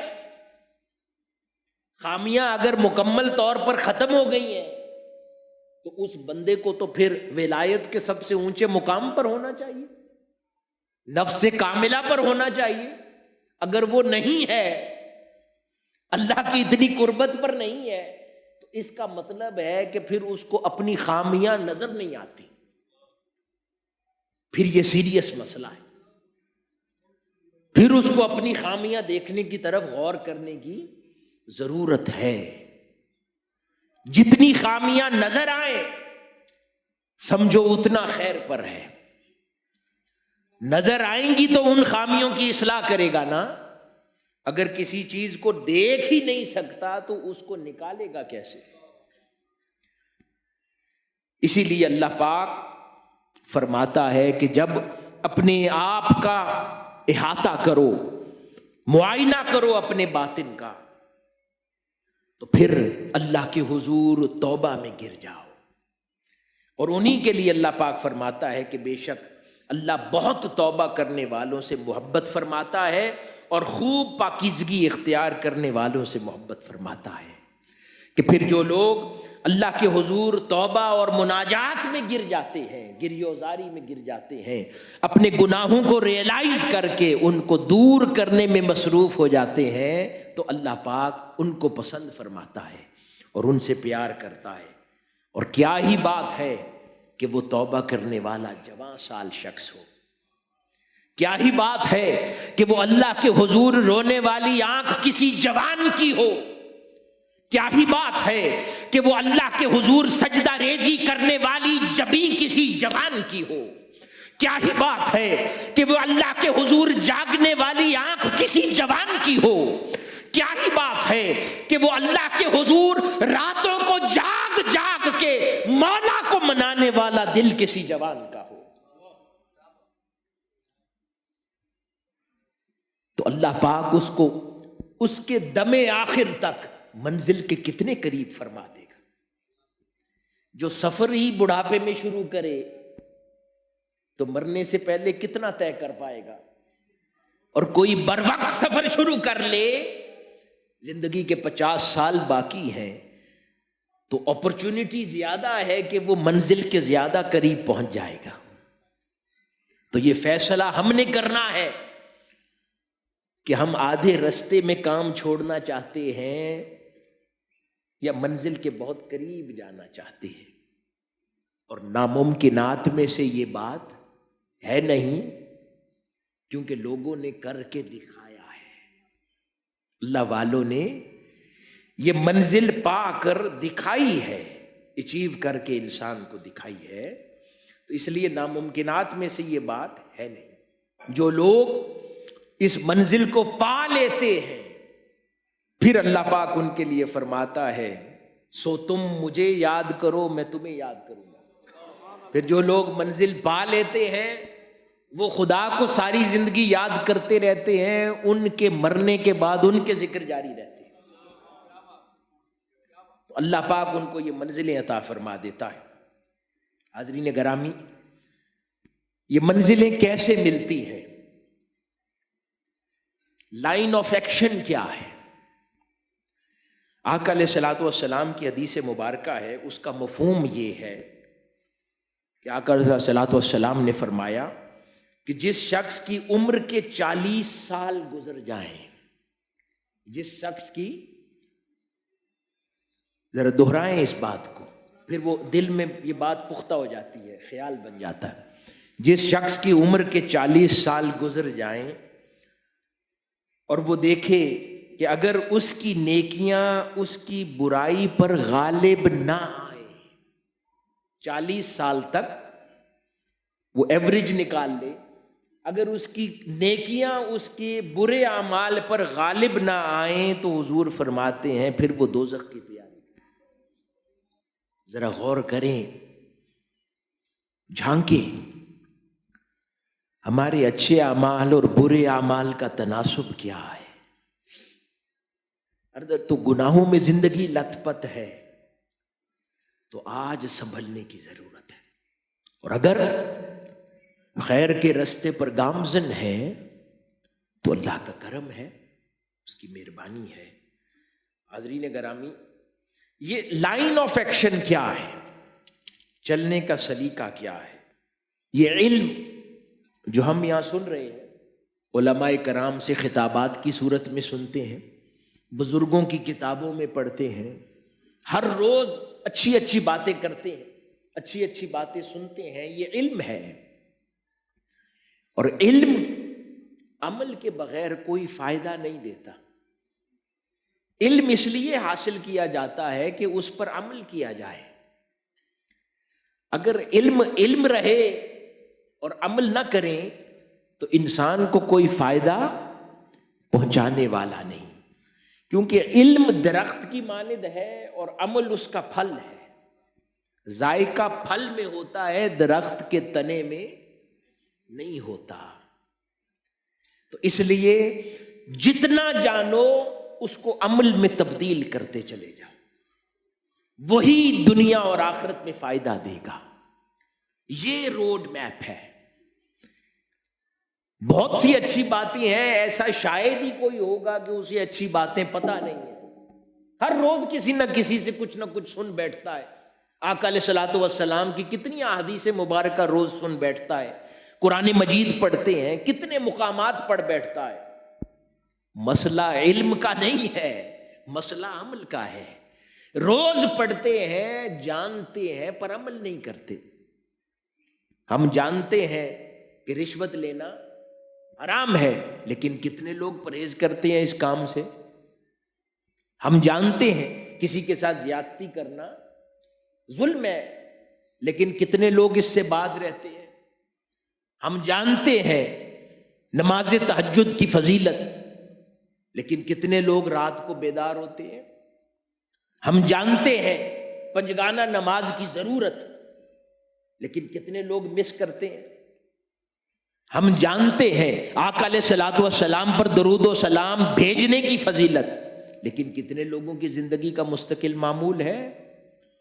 ہم جانتے ہیں کہ اچھے اخلاق انسان کو قیامت میں کیا مقام دلائیں گے، مگر کتنے لوگ چہروں پہ بل رکھتے ہیں؟ تو مسئلہ علم کا نہیں ہے، مسئلہ اس پر عمل کا ہے۔ کیونکہ فقط جاننا یا فقط ایمان رکھنا کسی بات پر کہ ہاں ہم اللہ والوں پر ایمان رکھتے ہیں، اس سے نہیں کام بننا، اس سے آدھا کام ہونا ہے۔ ان پر ایمان رکھنے کا تقاضا یہ ہے کہ ان کی راہ پر چلا جائے، پھر وہ بات پوری ہوتی ہے۔ اب ہم نے سن رکھا ہے نا حدیث مبارکہ میں آقا علیہ الصلوۃ والسلام نے فرمایا کہ جس نے کلمہ پڑھ لیا یا جس کے دل میں رائی کے دانے کے برابر بھی ایمان ہوگا، اللہ پاک اس کو جنت میں داخل فرما دے گا۔ مسلمان یہی سمجھتے ہیں نا ہم سب کہ جو بھی مسلمان ہے الٹیمیٹلی اللہ پاک اسے جنت میں داخل فرمائے گا۔ ہاں، اس کے ساتھ جو لفظ ہے نا الٹیمیٹلی، اس پر بھی ذرا غور کریں۔ ایمان بلیفس ہے نا، اس پر عمل ہو تو اسلام بنتا ہے۔ نماز جنازہ میں ہم کیا دعا کرتے ہیں کہ جو ہمارے مر گئے ان کو ایمان پر مارنا، اور جو زندہ ہیں ان کو اسلام پر رکھنا۔ اسلام عمل سے عبارت ہے، ایمان بلیفز کے ساتھ عبارت ہے، جو ہمارا تھاٹ سسٹم ہے۔ تو مردہ کے لیے ایمان ہے، زندہ کے لیے اسلام ہے۔ تو زندگی میں عمل کرنا ہے، فقط ایمان نہیں رکھنا۔ جو الٹیمیٹ جنت میں جانے کی بات ہو رہی ہے نا، اس کے پیچھے بہت سی گھاٹیاں ہیں۔ پہلے کتنی نہ جانے سزائیں انسان بھگتے گا، پہلے دوزخ میں کتنے چکر لگیں گے، پھر اس ایمان کی نعمت آخر میں جا کر نہ جانے کتنے ہزار سال بعد دوزخ میں اپنے برے اعمال کے نتیجے میں جلنے کے بعد کہیں پھر جا کر جنت نصیب ہوگی۔ تو فقط ایمان کے نتیجے میں جو نعمت ملنی ہے وہ عذاب سے چھٹکارا نہیں دلاتی، اپنے حصے کا عذاب انسان کو جھیلنا ہی پڑنا ہے۔ لیکن اگر اس ایمان کے ساتھ ان امور پر عمل بھی کرنا شروع کر دیں جن پر ایمان رکھتے ہیں، تو اللہ پاک اس سے پہلے کے عذاب سے بھی نجات عطا فرما دے گا اور زندگی آسان فرما دے گا۔ اسی لیے پھر یہ مسئلہ ہمارے علماء میں، ہمارے مشائخ پیران کرام میں یہ مسئلہ بہت ہے، عوام الناس میں تو ہے ہی ہے کہ جو بات ہم کرتے ہیں، جو بات ہم کہتے ہیں، خود ہی اس پر عمل نہیں کرتے۔ اس لیے آقا علیہ الصلوۃ والسلام نے فرمایا لوگوں میں بہت سخت عذاب قیامت کے دن اس عالم کو ہوگا جو علم پر عمل نہیں کرتا تھا۔ علم تو رکھتا تھا مگر اس پر عمل نہیں کرتا تھا۔ اور آقا علیہ الصلوۃ والسلام نے فرمایا کہ جاہل کو ایک عذاب ہے، عالم کو 70 عذاب ہے، کیونکہ وہ جان کر عمل نہیں کرتا تھا۔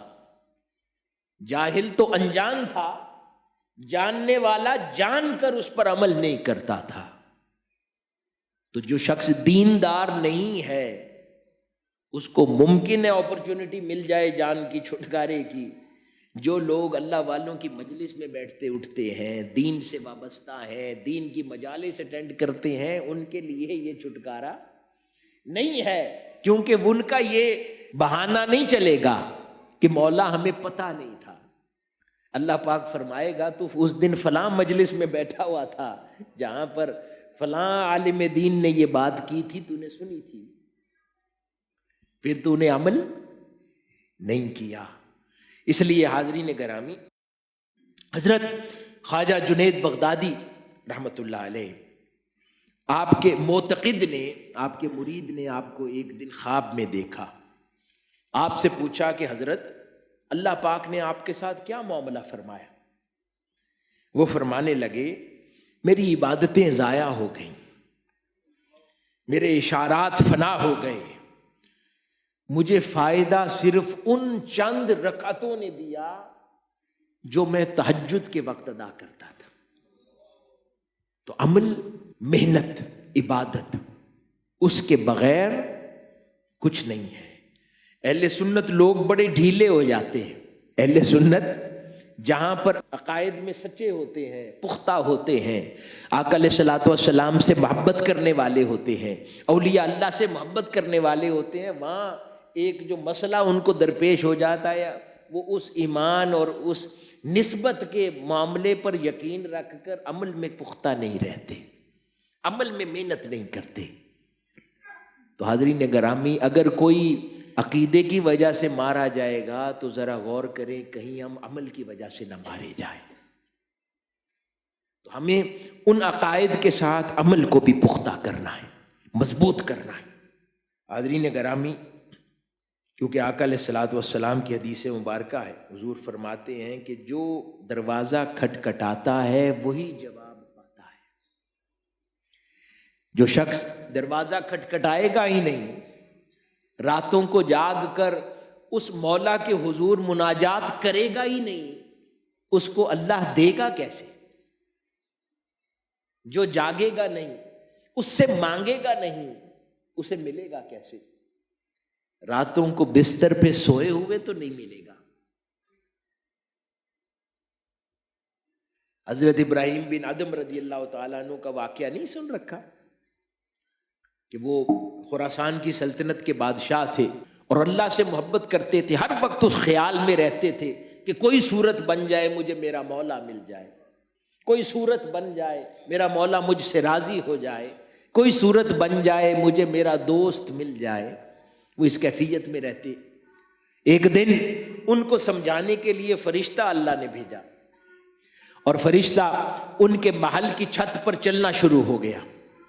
انہوں نے آواز محسوس کی اور پریشان ہوئے، تو انہوں نے جا کر چھت پر دیکھا تو ایک انسانی شکل میں فرشتہ گھوم رہا تھا، اور اس فرشتے سے، انسان سے پوچھا حضرت ابراہیم بن ادم نے کہ چھت پر کیا ڈھونڈتے ہو؟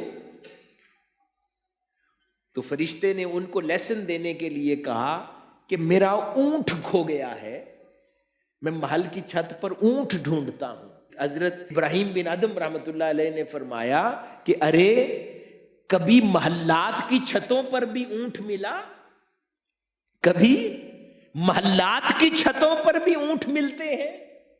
تو اس نے ان کو سمجھانے کے لیے جواب دیا، ہاں یہی پوچھنا چاہتا ہوں، کبھی محلات میں نرم بستر پر سوئے ہوئے رب بھی ملتا ہے؟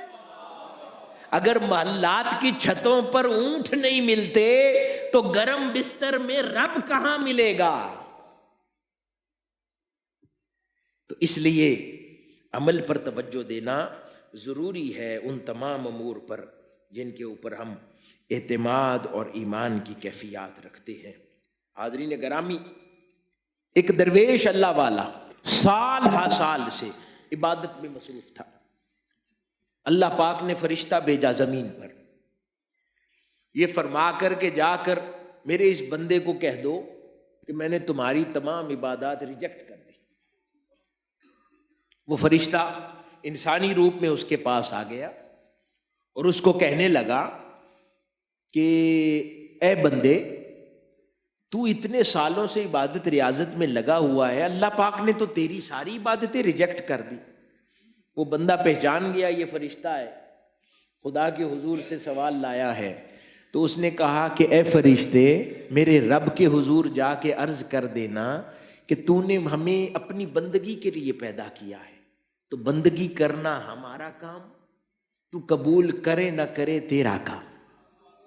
بندگی کرنا ہمارا کام، تو قبول کرے نہ کرے تیرا کام۔ وہ فرشتہ یہ جواب لے کر واپس لوٹا۔ اللہ رب العزت نے پوچھا ہاں میرے بندے نے کیا کہا؟ تو وہ عرض کرنے لگا مولا، وہ کہتا ہے بندگی کرنا ہمارا کام، تو قبول کرے نہ کرے تیرا کام۔ اللہ پاک فرماتا ہے اے میرے سارے فرشتوں گواہ ہو جاؤ، میں نے اپنے اس بندے کی ساری عبادات قبول کر لیں، اسے بخش دیا۔ تو حاضرین گرامی، یہ انسان کی زندگی میں یہ جو بے قراری ہے، یہ بے چینی ہے، بے صبری ہے کہ 4 دن کی محنت اس کے بعد بے صبر ہو جاتے ہیں، یہ کام چھوڑ دے، کیونکہ بندگی کرنا ہمارا کام، بندگی کرنا ہمارا کام، وہ قبول کرے نہ کرے اس کا کام۔ کب قبول کرے مولا کا کام ہے، بے صبری نہیں کرنی۔ بس اللہ پاک نے انسان کو ابدیت کے لیے پیدا فرمایا ہے، بس اس کی ابدیت بجا لاتے جائیں، خیر کے کام کرتے چلے جائیں، عبادات میں زندگی گزارتے چلے جائیں، حرام سے بچتے چلے جائیں، حلال زندگی میں کماتے چلے جائیں، اس کے حضور عبادت گزاری میں زندگی بسر کرتے چلے جائیں، خیر خواہی کرتے چلے جائیں، اچھے اخلاق اپناتے جائیں، لوگوں کی مدد کرتے چلے جائیں، بس اپنا کام کرتے چلے جائیں، اس کا کام اسی پہ چھوڑ دیں، پھر کام ہو جائے گا۔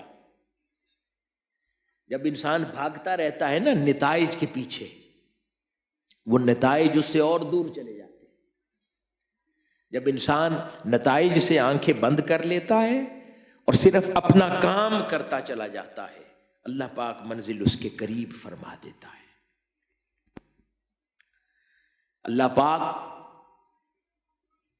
انجیل میں بزرگان دین نے مختلف کتب کا مطالعہ کرتے تھے، قرآن مجید کا بھی، دیگر آسمانی کتب کا بھی، تو انجیل میں کسی اللہ والے نے پڑھا ایک قول کہ جب انسان مرتا ہے تو مرنے سے اس کے دفن ہونے تک اللہ رب العزت اس کی روح سے، اس کے نفس سے کلام کرتا چلا جاتا ہے، اور وہ کلام کیا ہے کہ اے میرے بندے، تو نے پوری زندگی اپنے ظاہر کو سنوارنے اور آراستہ کرنے میں گزار دی، اور تیرا ظاہر تو مخلوق کی نظرگاہ ہے، اور تیرے دل کو پاک کرنے میں ایک گھڑی صرف نہ کی، وہ دل جو میری نظرگاہ ہے۔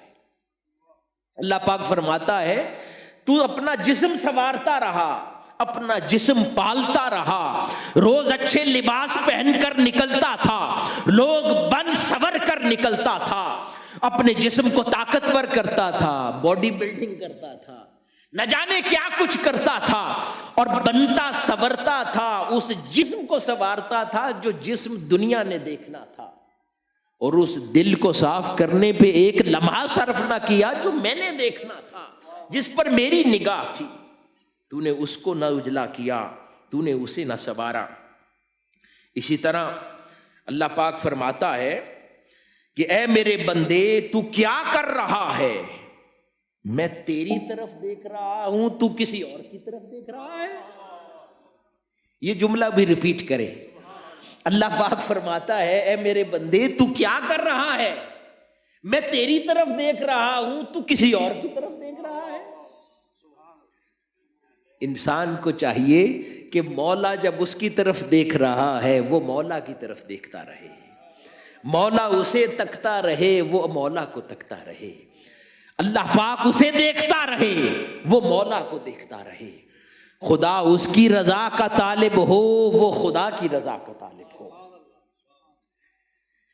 سبحان اللہ، قربان جائے، اللہ پاک فرماتا ہے کتنی پیاری بات ہے کہ اے میرے بندے، میں تجھے دیکھ رہا ہوں، تو کدھر دیکھ رہا ہے؟ میرا دھیان تیری طرف ہے، تیرا دھیان مخلوق کی طرف ہے، تیرا دھیان دنیا کی طرف ہے۔ یہ کتنی تکلیف دہ بات ہے۔ ذرا سوچیں، آپ کسی سے بات کر رہے ہوں اور وہ شخص دوسری طرف منہ کر کے کسی اور کی طرف دیکھ رہا ہو، تو انسان ہو کر ہمیں تکلیف ہوگی نا کہ یہ شخص میری بات توجہ سے نہیں سنتا۔ تو ذرا سوچیں اس کیفیت کو کہ خدا اپنی مخلوق کی طرف دیکھ رہا ہے اور مخلوق اس کی طرف نہیں دیکھتی،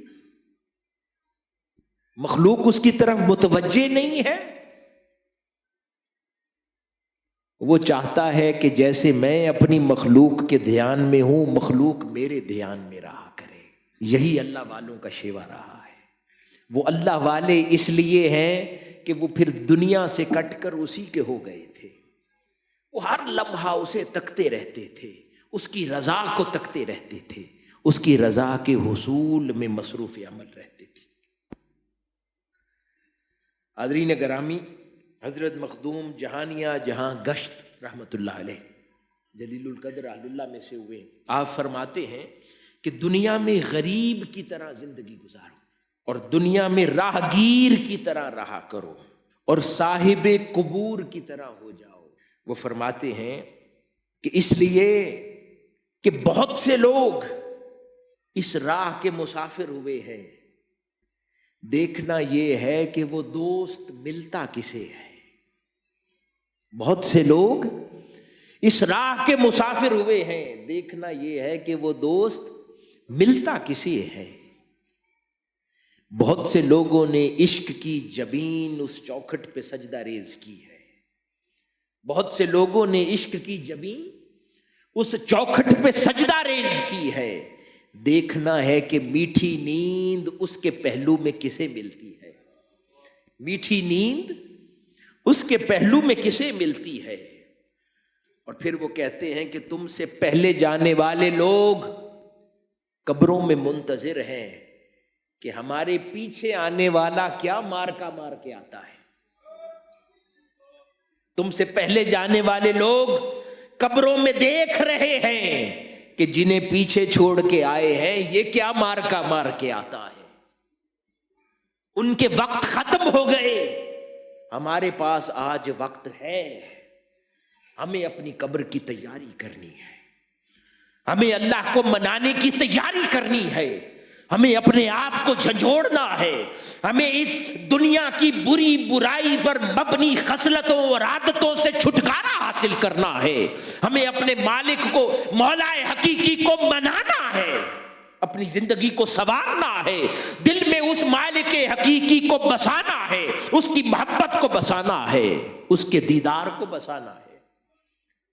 ان کے وقت ختم ہو گئے، وہ قبروں میں ہے، ہمارے پاس وقت ہے، اور وہ قبروں والے دیکھ رہے ہیں کہ ہم کیا تیر مار لیتے۔ تو آج ہمیں اپنے آپ کو جھنجھوڑنا ہے۔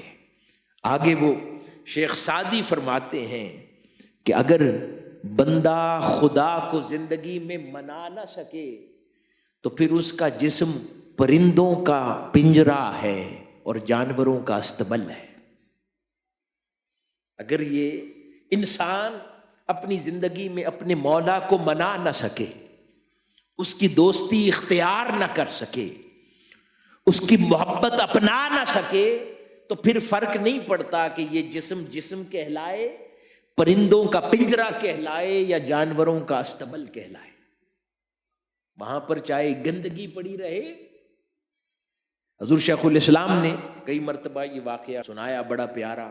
ایک اللہ والے تھے، ایک رعونت سے بھرا ہوا بادشاہ جا رہا تھا گھوڑے پر، اس نے دیکھا اللہ والے تھی، ان کی داڑھی تھی، اس کے دل میں آیا انہیں تنگ کروں، تو اس نے جا کر ان کی داڑھی کو پکڑ لیا اور پکڑ کے کہنے لگا کہ بتاؤ تمہاری داڑھی اچھی یا میرے کتے کی دم اچھی؟ تمہاری داڑھی اچھی؟ ان کو اذیت اور تکلیف دینے کے لیے پوچھا کہ تمہاری داڑھی اچھی یا میرے کتے کی دم اچھی؟ وہ اللہ والے، ان کو کوئی چیز تکلیف نہیں دیتی تھی، وہ اپنے خیال میں رہتے تھے، وہ رو پڑے، وہ کہنے لگے اگر مولا راضی ہو گیا تو میری داڑھی اچھی، اگر مولا راضی ہو گیا تو میری داڑھی اچھی، اور اگر زندگی میں اپنے مولا کو نہ منا سکا تو تیرے کتے کی دم اچھی۔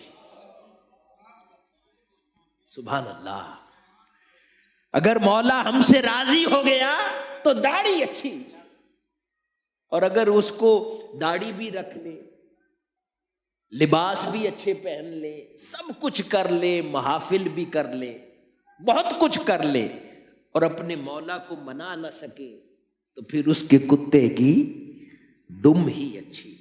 حاضرین گرامی، حضرت ابن عباس رضی اللہ تعالیٰ عنہ فرماتے ہیں کہ ایک دن میں نے تورات، انجیل، زبور اور قرآن مجید چاروں کا مطالعہ کیا اور ارادہ کیا کہ چاروں کتابوں میں سے ایک ایک اچھی بات یاد کر لوں گا۔ تورات پڑھی، اس میں سے ایک کلام ان کو اچھا لگا، انہوں نے یاد کر لیا۔ فرماتے ہیں وہ کلام کیا تھا؟ وہ یہ تھا کہ ہمیشہ اللہ تعالیٰ کی رضا پر قائم رہو تو بخشش کے لائق بن جاؤ گے۔ پھر انہوں نے انجیل میں سے ایک کلام پڑھا، وہ یہ تھا کہ چرب زبانی سے محفوظ رہو، بخشش کا سامان ہو جائے گا۔ بہت زبان چلتی ہے ہماری، اس سے محفوظ رہو تو بخشش کا سامان ہو جائے گا۔ فرماتے ہیں کہ پھر میں نے زبور پڑھی، زبور سے میں نے یاد کیا کہ اللہ کی یاد میں مشغول رہو تو دونوں جہان میں اللہ آرام دے دے گا۔ اور فرماتے ہیں کہ قرآن مجید سے میں نے سیکھا کہ غصے کو پی جاؤ اور عاجزی اور انکساری کی عادت اپنا لو تو اللہ کا قرب حاصل ہو جائے۔ تو صوفیاء کا یہی طریقہ ہے، اسی رستے پر چل کر انہوں نے زندگی میں یہ کام کیے۔ حدیث مبارکہ ہے، آقا علیہ الصلوۃ والسلام نے فرمایا کہ 8 طرح کے لوگ اللہ رب العزت کے عرش کے سائے میں ہوں گے قیامت کے روز، جنت میں داخل ہونے سے پہلے۔ میں اختتام کی طرف لا رہا ہوں۔ وہ 8 لوگ کون ہوں گے؟ پہلا شخص، غور سے سنیں، پہلا شخص عادل بادشاہ، مہربان امیر اور عاجزوں اور فقیروں کی مدد کرنے والا۔ پہلا شخص جسے اللہ پاک اپنے عرش کا سایہ عطا کرے گا وہ عادل بادشاہ، مہربان امیر، خیرات کرنے والا اور عاجزوں اور فقیروں کی مدد کرنے والا۔ دوسرا مومن جو جوانی کے زمانے سے بڑھاپے تک اللہ تعالیٰ کی عبادت میں مشغول رہا۔ تیسرا وہ مومن جس کے دل و جان نماز ادا کرنے اور نیکی اور خیرات کرنے اور مومنین کی حاجت پوری کرنے میں لٹکے رہے۔ چوتھا وہ شخص کہ جس نے نیکی کرنے کی اپنے اندر عادت ڈال لی۔ پانچواں وہ شخص، وہ مومن جو خوف خدا کی وجہ سے حرام کام سے اور حرام روزی سے بچا رہا، حرام کام سے اور حرام روزی سے بچا رہا۔ چھٹا وہ شخص جس نے حلال مال سے صدقہ دیا اور کسی کو خبر نہ ہونی دی۔ ساتواں وہ مومن جس نے خلوت اور تنہائی میں اللہ رب العزت کی عبادت کی اور کسی کو خبر نہ ہونی دی۔ ہم تو علم بھی حاصل شہرت کے لیے کرتے ہیں، عبادت بھی شہرت کے لیے کرتے ہیں، ریا کی طرح۔ ساتواں وہ اور آٹھواں وہ شخص جس نے خود کو دیگر ایمانداروں سے کمتر جانا۔ ہم لوگ تو اتنا سا عمل کریں تو سارا زمانہ ہمیں چھوٹا لگتا ہے، تو اللہ پاک عرش کا سایہ آخرت میں اس کو دے گا کہ جو جتنا بھی عمل کرتا رہا لیکن اپنے آپ کو خدا کی مخلوق میں سب سے برا جانا، سب سے کمتر جانا، اللہ پاک اس پر اپنا فضل و کرم فرمائے گا۔ اسی طرح آقا علیہ الصلوۃ والسلام نے فرمایا، حضور سے کسی نے پوچھا کہ حضور منافق کی پہچان کیا ہے؟ آقا علیہ الصلوۃ والسلام نے فرمایا کہ منافق کی پہچان یہ ہے کہ جو بات زیادہ کرے اور عمل کم کرے، کلام زیادہ کرے اور عمل کم کرے، وہ منافق ہے۔ اور نیک اور متقی وہ ہے جو بات کم کرے اور عمل زیادہ کرے۔ یہ زندگی کے اندر ہمیں اپنا معمول لانا چاہیے۔ آخری بات، صوفیاء کرام کے رستے کو تصوف کہتے ہیں، راہ سلوک اس کو تصوف کہا جاتا ہے، جس پر عمل پیرا رہتے ہیں اور راہ زندگی کا ایک نظام ایڈاپٹ کرتے ہیں۔ حضرت جنید بغدادی رضی اللہ تعالیٰ عنہ سے کسی نے پوچھا کہ تصوف کی حقیقت کیا ہے؟ آپ نے فرمایا 8 امور پر تصوف کی حقیقت ہے۔ 8 خصلتیں اگر انسان ایڈاپٹ کر لے تو وہ راہ سلوک کا سچا مسافر ہو جاتا ہے۔ وہ 8 خصلتیں کیا ہیں؟ پہلی خصلت سخاوت، دوسری خصلت رضا، ہر حال میں راضی رہنا، تیسری خصلت اللہ کے اشاروں کو سمجھنا، چوتھی خصلت صبر کرنا، پانچویں خصلت گوشہ نشینی اور تنہائی کو پسند کرنا، چھٹی خصلت سادہ لباس پسند کرنا، ساتویں خصلت اللہ کے لیے سفر کرنا، اور آٹھویں خصلت فقر کو ایڈاپٹ کرنا اور اپنے اوپر طاری کرنا۔ پھر فرمایا کہ یہ 8 خصلت اللہ رب العزت کے 8 انبیاء کرام، برگزیدہ انبیاء کرام کی خصلتیں ہیں۔ سخاوت سیدنا ابراہیم علیہ السلام کی خصلت ہے، اللہ کی رضا پر راضی ہو جانا سیدنا اسماعیل علیہ السلام کی خصلت ہے، تکلیفوں پر صبر کرنا سیدنا ایوب علیہ السلام کی خصلت ہے، اللہ کی بارگاہ سے اشارہ سمجھنا سیدنا زکریا علیہ السلام کی خصلت ہے، اور تنہائی کو پسند کرنا سیدنا یحییٰ علیہ السلام کی خصلت ہے، سادہ لباس پہننا سیدنا موسیٰ علیہ السلام کی خصلت ہے، اور اللہ کی خاطر سفر کرنا سیدنا عیسیٰ علیہ السلام کی خصلت ہے، اور فقر ایڈاپٹ کرنا تاجدار کائنات حضرت محمد مصطفیٰ صلی اللہ علیہ وآلہ وسلم کی خصلت ہے۔ تو حاضرین گرامی، میں بات ختم کرتا ہوں ان 8 خصوصیات پر کہ انسان اپنی زندگی میں یہ 8 خصوصیات داخل کر لے، سخی ہو جائے۔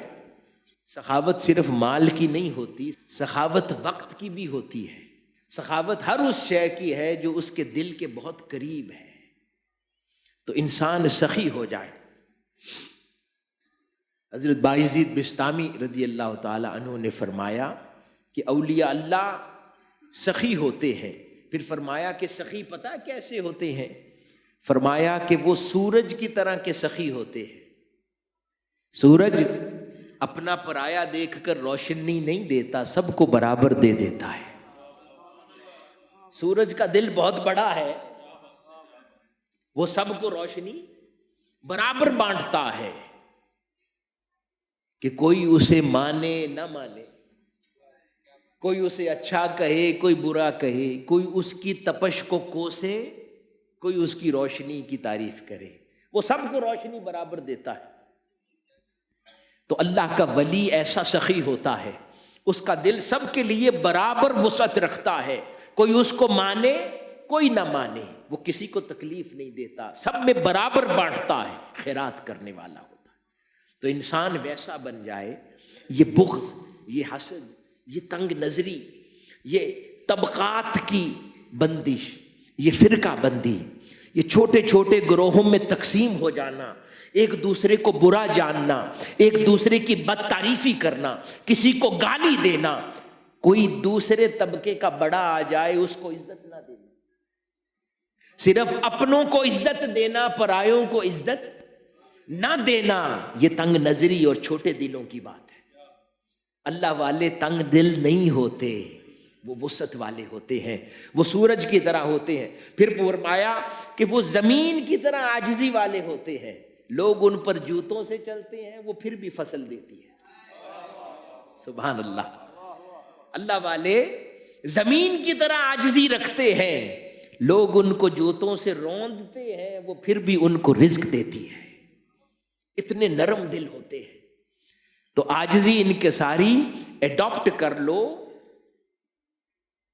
زمین کی طرح کے، اور گہرے ہوتے ہیں سمندر کی طرح، پوری پوری کائنات اپنے اندر سمیٹے ہوئے ہوتے ہیں، نہ جانے کیسی کیسی مچھلی سمندر میں ہوتی ہے، لیکن وہ باہر خبر نہیں ہونے دیتا، اپنی گہرائی کی خبر نہیں ہونے دیتا۔ اللہ والے ایسے ہوتے ہیں، وہ اللہ والا نہیں ہوتا کہ پیالے میں تھوڑا سا پانی ہو چھلک جائے، بہت ڈھنڈورا پیٹے وہ نگارا ہوتا ہے، خالی ڈھول ہوتا ہے جو بجتا رہتا ہے، بہت شور کرتا ہے۔ جو بھرے ہوئے برتن ہوتے ہیں وہ ضرورت کے سوا شور نہیں کرتے۔ سمندر بھی ایسا ہوتا ہے، کبھی جوبن پر آئے تو سونامی آ جاتا ہے، پھر سب روند کر چلا جاتا ہے۔ جب سکوت سے پڑا ہو تو اس سے زیادہ ہنسی کوئی شے لگتی ہی نہیں ہے۔ اللہ والے سمندروں کی طرح ہوتے ہیں۔ تو حضرت بایزید بسطامی نے فرمایا یہ 3 خصوصیات ہے: دل بڑا کر لو سورج کی طرح، عاجزی اختیار کر لو زمین کی طرح، اور اپنے اندر گہرائی پیدا کر لو سمندر کی طرح۔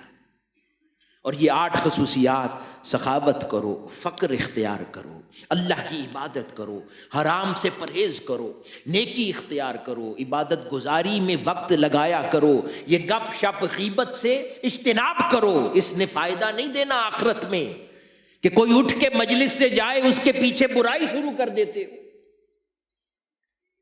یہ تو ہمارا کلچر ہے، معمول ہے، ہمیں محسوس ہی نہیں ہوتا یہ غیبت ہے، لیکن وہ غیبت ہے۔ وقت کم ہے، زندگی نیکی پر صرف کرنا شروع کر دیں ہم۔ اور آخری پیغام تحریک منہاج القرآن اور حضور شیخ الاسلام پروفیسر ڈاکٹر محمد طاہر القادری مدث اللہ علیہ، اللہ اور اس کے رسول سے محبت کریں، اللہ کی مخلوق سے محبت کریں۔ اور اللہ کی مخلوق سے محبت کا تقاضا یہ ہے کہ اللہ کی مخلوق کے لیے کام کریں۔ جو تحریک منہاج القرآن کر رہی ہے، تحریک منہاج القرآن کے رفقا کرتے ہیں، کہیں علم کے نور سے جہالت کے اندھیروں کو دور کر کے محنت کریں، کہیں آقا علیہ الصلوۃ والسلام کی محبت کے فروغ کے ساتھ مخلوق کی خدمت کریں، کہیں لوگوں کی غربت اور تکلیفوں کو دور کر کے لوگوں کی مدد کریں، کہیں بیماروں کا علاج معالجہ کروا کر لوگوں کی مدد کریں، کہیں مظلوم کا ہاتھ تھام کر ظالم کا ہاتھ مروڑ کر مخلوق کی خدمت کریں اور مدد کریں، کہیں لوگوں کا سہارا بن کر لوگوں کی مدد کر کے اللہ سے محبت کریں، آقا علیہ الصلوۃ والسلام سے محبت اور اتباع کریں، اور اللہ کی مخلوق کے لیے جینا شروع کر دیں۔ اپنے لیے تو جانور بھی جیتے ہیں، اپنے لیے تو جانور بھی جیتے ہیں، اللہ کی مخلوق کے لیے جینا انسانوں کا شیوا ہے، دوسروں کے لیے جینا انسانوں کا شیوا ہوا کرتا ہے۔ یہ تحریک منہاج القرآن اور حضور شیخ الاسلام کا پیغام ہے۔ 40 سال تحریک منہاج القرآن کے کاموں کی طرف ذرا دیکھیں۔ حضور شیخ الاسلام کی 700 کے قریب کتب ہیں جن سے آپ نے عقیدے کی خدمت کی ہے، آقا علیہ الصلوۃ والسلام کی محبت کی طرف لوگوں کو دعوت دی ہے، عقیدہ صحیحہ کی تعلیم و تدریس کی ہے، لوگوں کے اندر سے انتہا پسندی کے فتنوں کو ختم کیا ہے، اور قرآن مجید سے اور احادیث مبارکہ سے لوگوں کے تعلق کو پھر سے جوڑا ہے۔ یہ بھی مخلوق کی خدمت کی ہے۔ پھر منہاج ویلفیئر فاؤنڈیشن کے ذریعے نہ جانے ہزارہا یتیم بچوں کی کفالت منہاج القرآن کر رہا ہے۔ بیابانوں کے اندر لوگ جہاں پر پانی میسر نہیں ہے، پمپس کے ذریعے ہزارہا لوگوں کو سیرابی کر رہا ہے، کہیں پاکستان میں، کہیں افریقہ کے صحراؤں میں منہاج القرآن کام کر رہا ہے۔ کہیں 650 تعلیمی ادارہ جات کے ذریعے 1.25 لاکھ غریب بچوں کو منہاج القرآن پڑھا رہا ہے۔ کتنے بچوں کو؟ 1.25 لاکھ غریب بچوں کو منہاج القرآن پڑھا رہا ہے۔ کہیں پر نظام المدارس کے ذریعے، جامعہ اسلامیہ منہاج القرآن کے ذریعے کثیر تعداد میں علماء کرام پیدا کر رہا ہے۔ کہیں پر دھرنوں کی صورت میں آپ دیکھیں کہ پاکستان کی مظلوم اور غریب عوام کے لیے حق کی آواز منہاج القرآن اور پاکستان عوامی تحریک بلند کرتی ہے، کہیں مظلوموں کا سہارا بنتی ہے، کہیں منہاج یونیورسٹی کی شکل میں اعلیٰ تعلیم لوگوں میں بانٹ رہا ہے، کہیں منہاج القرآن دین کی خدمت کرتا ہے، کہیں گوشہ درود کے ذریعے لوگوں کے اندر اور حلقات درود کے ذریعے لوگوں کے اندر آقا علیہ الصلوۃ والسلام کے درود و سلام کی محبت اور عادت کو رواج دے رہا ہے، کہیں قرآن مجید اور تفسیر قرآن کے ذریعے، کہیں عرفان القرآن کے ذریعے، کورسز کے ذریعے قرآن مجید کے علم کو لوگوں میں عام کر رہا ہے، کہیں پوری دنیا کے اندر اسلامک سینٹرز کے ذریعے لوگوں میں امن کی تعلیم دے رہا ہے، لوگوں میں محبت اور پیار کی تعلیم دے رہا ہے، دین کی فہم و فراست دے رہا ہے، کہیں تنظیمات کے ذریعے لوگوں کے اندر اللہ اور اس کے رسول کے دین کی دعوت عام کر رہا ہے، کہیں ہزارہا غریب جوڑوں کی شادیاں منہاج ویلفیئر فاؤنڈیشن کے ذریعے کرواتا ہے۔ اب تک ہزاروں غریب جوڑوں کی شادیاں منہاج القرآن کروا چکا ہے۔ اس کے اندر مسلمان ہو، کرسچن ہو، ہندو ہو، تفریق نہیں کرتا، کیونکہ اللہ والا سورج کی طرح ہوتا ہے، وہ اپنے پرایوں کی تفریق نہیں کرتا۔ اللہ بھی مسلمان کو بھی کھلاتا ہے، نان مسلم کو بھی کھلاتا ہے، ان کو بانٹنے میں تقسیم نہیں کرتا، اللہ والا بھی نہیں کرتا۔ تو وہ منہاج القرآن کے پلیٹ فارم سے مسلم نان مسلم ان جوڑوں کی شادیوں کا اہتمام بھی ہوتا ہے۔ تو یہ تحریک منہاج القرآن کا پلیٹ فارم اس دور میں اللہ رب العزت کی بہت بڑی نعمت ہے کہ یہ وہ ساری خدمت کے ذرائع جس کے ذریعے اللہ رب العزت کی قربت کا حصول ممکن ہو سکتا ہے، اس کے ذرائع اللہ رب العزت نے منہاج القرآن کے ذریعے عطا فرمائے ہیں۔ جو لوگ اس سے وابستہ ہیں وہ بآسانی ان تمام امور پر، ان تمام شعبہ جات میں کام کرتے ہوئے وہ اللہ رب العزت کی قربت اور رضا کا سفر کر سکتے ہیں۔ اس کے علاوہ دیگر تمام دینی تنظیمات بھی، جیسے یہ تنظیم العزیز ہے، دیگر تنظیمات جو خیر کا، نیکی کی دعوت کا کام کر رہی ہیں، اللہ اور اس کے رسول کی دعوت کا، فلاح کا کام کرتی ہیں، وہ بھی سب خیر کے امور ہیں۔ اللہ پاک ان کی کوششوں کو بھی قبول فرما رہا ہے، ان کے ذریعے بھی انسان اللہ کے دین کی خدمت کر رہا ہے، کر سکتا ہے، اور ان شعبوں کے ذریعے اللہ کے رسول اور صلی اللہ علیہ وسلم کی قربت کا ذریعہ ممکن ہو سکتا ہے۔ بات وہی آخری ہے، خالی نہ بو کچھ کر دی رہو، ہمیں خالی بھانڈا بھرتی رہو۔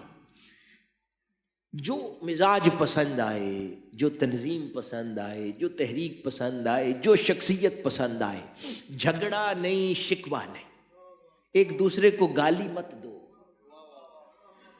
جو پسند آئے بس لگ جاؤ، کچھ نہ کچھ کرتے رہو، خالی نہ بیٹھو، عمل کرتے رہو تاکہ آخرت کی کچھ تیاری ہوتی رہے۔